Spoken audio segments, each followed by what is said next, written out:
บัดนี้เฮามาเบิ่งอุปกรณ์ติดตามกวดการะบบท่อส่งน้ำเฮานี้เนาะหรือว่าในภาษาอังกฤษเฮาเอิ้นว่า Water Diversion System Monitoring นี่เนาะอุปกรณ์ตัวนี้มันติดอยู่ในท่อที่ออกจากอุโมงค์เบื้องbottom outlet เนาะ bottom outlet เฮานี่ก็คือท่อออกจากอุโมงค์เบื้องลุมเข้ามาหาเฮือนจักเฮานี้ซึ่งว่าอุปกรณ์ดังกล่าวมันก็สิมีหลายชนิดเนาะซึ่งเป้าหมายของการติดตั้งอุปกรณ์ดังกล่าวหั้นแม่นเพื่อติดตามstress strain แล้วก็piezometer เนาะเฮาเอิ้นแต่ว่าก่อนจะเข้ามาหาเนื้อในละเอียดนี้เฮามาเข้าใจความหมายของคำว่า stress strain ก่อนเนาะความหมายของ stress ก็แม่นตาม dictionary ก็คือความแค้นหมายถึงว่าง่ายก็คือแรงบังคับแรงบีบหรือว่าแรงบังคับก็ได้เนาะแรงบีบอยู่ในคอนกรีตความหมายเนาะแรงบีบแรงอัดของคอนกรีตนั้นเอิ้น stress เนาะส่วนจะstrain นี่หมายถึงแรงเฮาเอิ้นแรงตึงเนาะแรงตึงหรือว่าแรงหยังเฮาเอิ้นความตึงเครียดของตัวคอนกรีตหั่นเนาะหรือว่าความตึงของอันใดก็ตามเนาะในนี้พวกเราติดตั้งนี่เพื่อวัดแทกความตึงของคอนกรีตหรือว่าวัดแทกความตึงของท่อหั่นเนาะซึ่งเขาเอิ้นว่า strain เนาะเฮากลับมาเบิ่งแบบแต้มตัวนี้เนาะคันเฮาเบิ่งตามแบบแต้มตัวนี้อุปกรณ์เฮาก็สิมีรายละเอียดดังนี้เนาะในแบบแต้มนี้เฮามาเบิ่ง number 1นี่หมายถึงbidirectional strain gauge เนาะหมายความว่าอุปกรณ์วัดแทก strain 2ทิศทางเนาะซึ่งทั้งหมดอยู่ในท่อเฮานี้อยู่ในอุโมงค์ทางออกเฮานี่มีอยู่16เครื่องเนาะต่อมานี้ number ที่2ที่เอิ้น press strain meter หมายถึงอุปกรณ์วัดแทกความเข่งตึงของตัวแผ่นเหล็กของท่อหั่นเนาะซึ่งทั้งหมดเฮาก็สิมี8ตัวเนาะและต่อมานี้เฮาเอิ้นว่า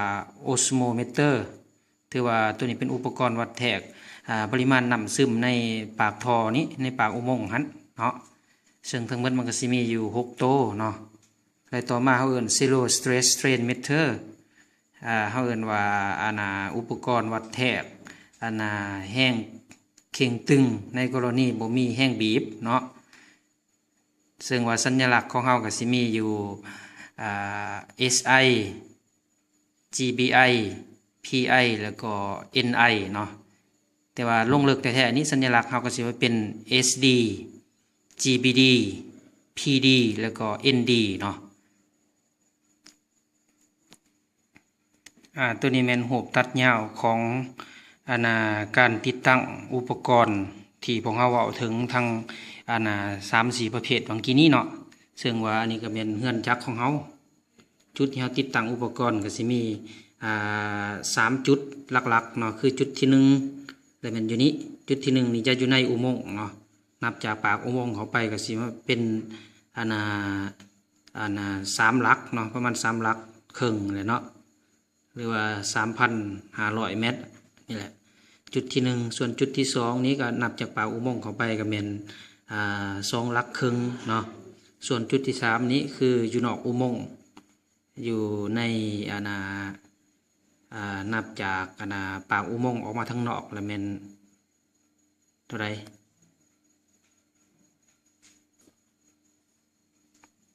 คือระยะนี้เนาะระยะนี้เฮาบ่มีระยะที่บ่งบอกว่าเท่าใดเนาะแต่ว่าจุดที่ตั้งอะไรเป็นจุดนี้หมายถึงจุดที่3เฮาเนาะจุดที่3ของการติดตั้งอุปกรณ์อยู่กับตัวท่อแยกนั้น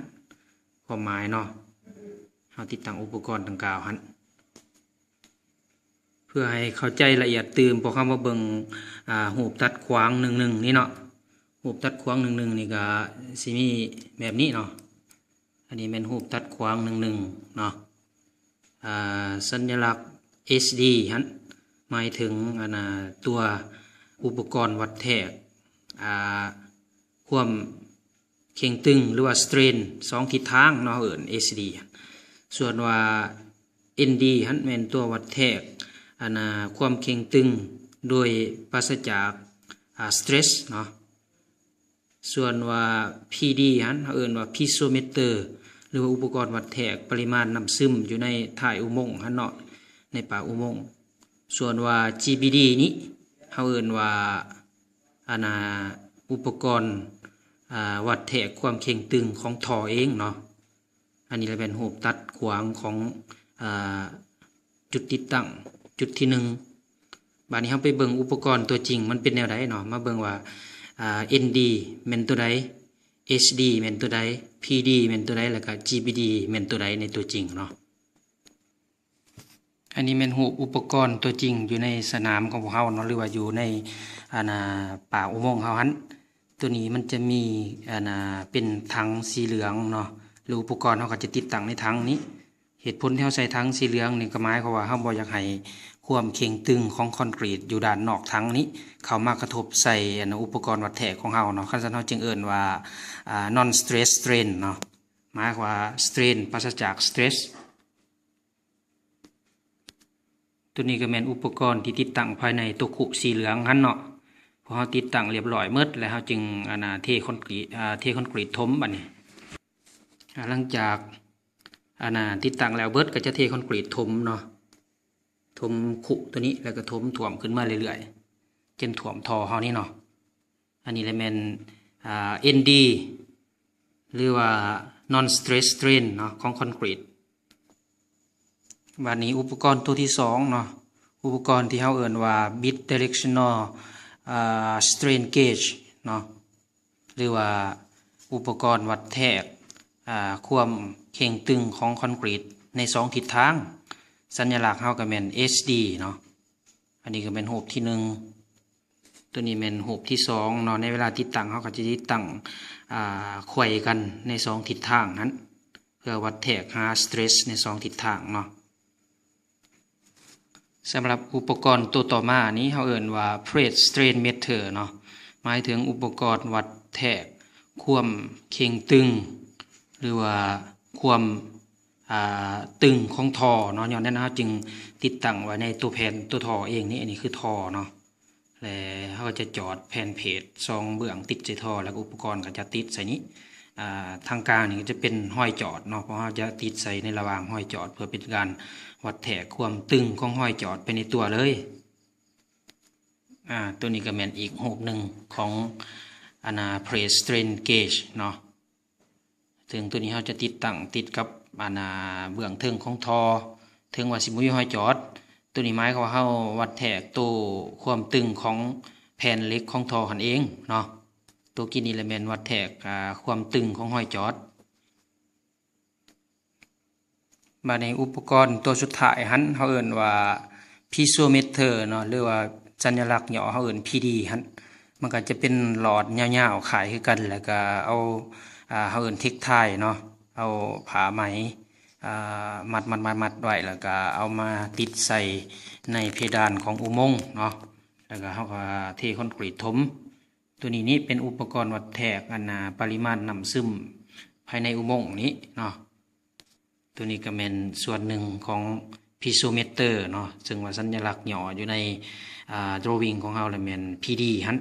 เฮาจะมัดใส่น้ำเหล็กมัดใส่น้ำร็อกโบนที่อยู่ถึงเพดานของอุโมงค์หันเนาะหลังจากที่พวกเฮาเห็นบรรดาอุปกรณ์ต่างๆใน 3-4 ประเภทที่ว่ามาหันเนาะบัดนี้เฮามาเบิ่งตัวอุปกรณ์record ค่าหรือว่าเก็บเอาค่าจากอุปกรณ์แต่ละตัวหันเนาะซึ่งเฮาเอิ้นว่าตัวนี้อุปกรณ์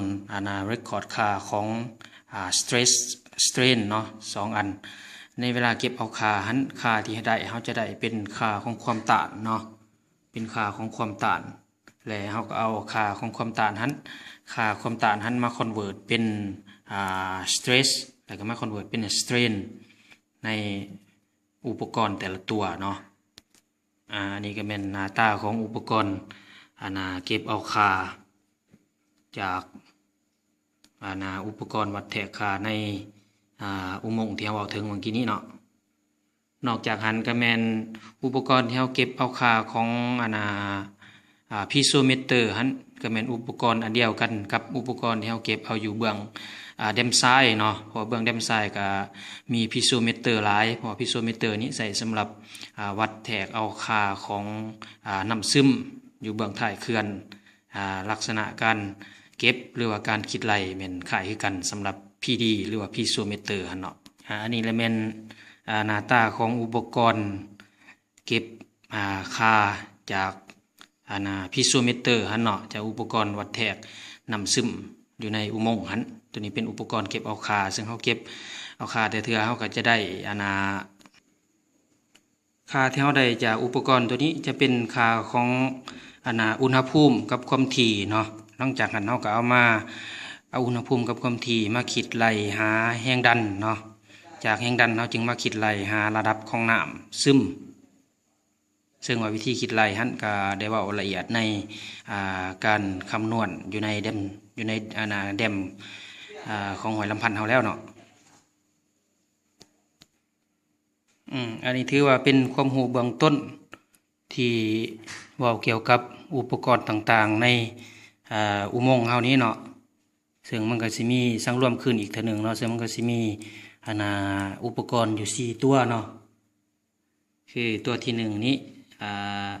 bidirectional strain gauge ตัวที่2นี่แม่น plate strain meter เนาะแล้วก็ตัวที่3นี่ osmometer หรือว่า piezometer เดียวกันเนาะส่วนตัวที่4นี่เฮาเอิ้นzero stress strain meter หรือว่า non stress meter เนาะ non stress strain meter ก็ได้ส่วนวิธีคำนวณวิธีวิเคราะห์หันเฮาจะเบิ่งในตัวต่อไปอีกเนาะ